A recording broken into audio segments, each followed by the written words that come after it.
Cette semaine, à notre confrontation, la nouvelle Lexus GS 300, disponible pour la première fois chez Lexus en traction intégrale. On parle de 64 000 à 75 000 et le prix de notre berline, 69 500 puisqu'on a retenu le groupe Touring pour être capable d'avoir exactement la même liste d'équipements. Bon, alors, allons-y tout de suite pour le 0-100 km/h. Bonne présence du moteur à l'accélération dès le départ, donc un bon couple. La transmission travaille très, très bien, très douce aussi. Et les temps d'accélération, wow, une belle surprise ici, 7,8 secondes.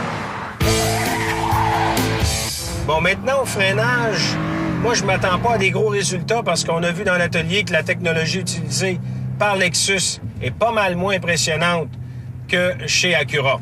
Donc, on va faire un 100 km/h 0 pour vérifier l'efficacité des freins. Ouh, la pédale est dure. Ça, je déteste ça, une pédale de frein dure comme ça.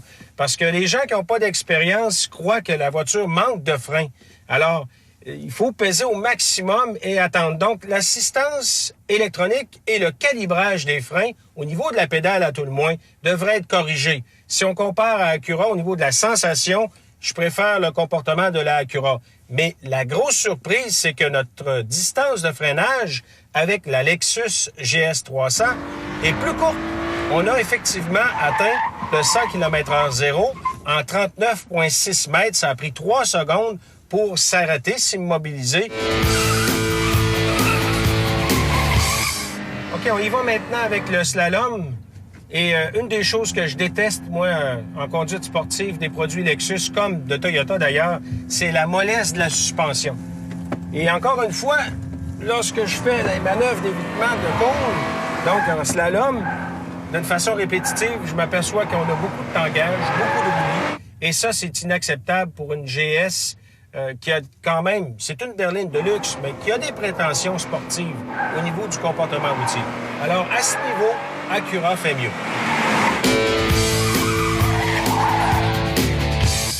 Allons-y maintenant avec la manœuvre d'évitement d'obstacle qui représente l'évitement d'un obstacle sur la route à 50 km/h, ce qui est fréquent en ville.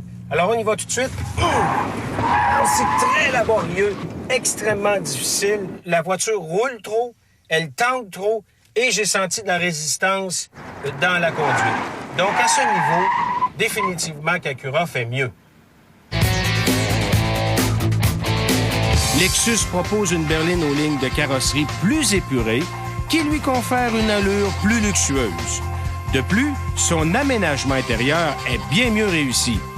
Selon moi, l'approche de Lexus de ne pas trop miser sur les performances est la bonne.